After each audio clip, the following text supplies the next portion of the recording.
ba pumayag ka na lumabas kami? At bakit kailangan pa kasama si Helen? Eh, hindi ba? Yaya niya si Helen. So, dapat kasama niya si Helen, ang yaya niya kahit saan sila pumunta? Hindi. Ako na lang si Sam. Ako na lang. Ayoko. Tapos ano, kasama mo yung camera crew? Tapos kahit saan tayo pumunta, pagkakaguluhan ka? Ayoko. I don't want this to be a circus. Pero Dave, kasi kailangan ang crew lang. Ma! Sige, naiintindihan ko si Dave. O sige. Kung yan ang makakapagpatunay na sincere ako sa mga usapan natin, pumapayag na ako.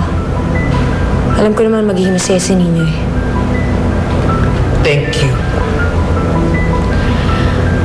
Helen, sige, maghanda ka, magdala ka ng pagkain at saka ng inumin, okay? Ayoko magutom ang anak ko.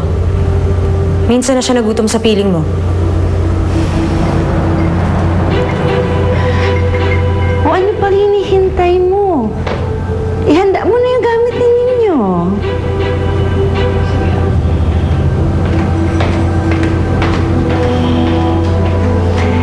Dave, gusto mo pa ng juice? Lagyan mo pa ng ice. Magpalamig ka, ha? Thank you.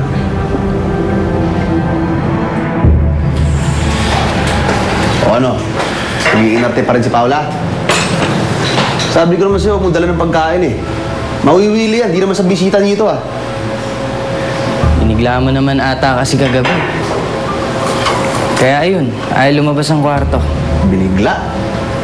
Ang swabe ko kaya. Ang sabihin mo, nanibago yun. Kaya siyempre, sakay yun sa bara-bara. Anong balak mo? Hanggang kailan mo siya ikukulong dito? Sabi ko naman sa'yo, gusto ko ng pangmatagalan, di ba? Hanggat di ako nagkasawa, dito lang siya. Asa ako? Oh, saan ka pupunta?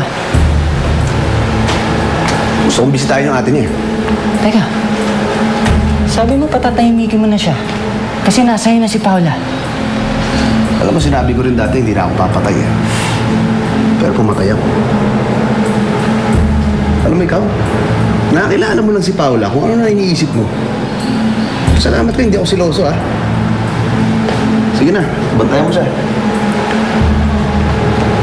Bantay lang ah, hindi bantay sa lakay.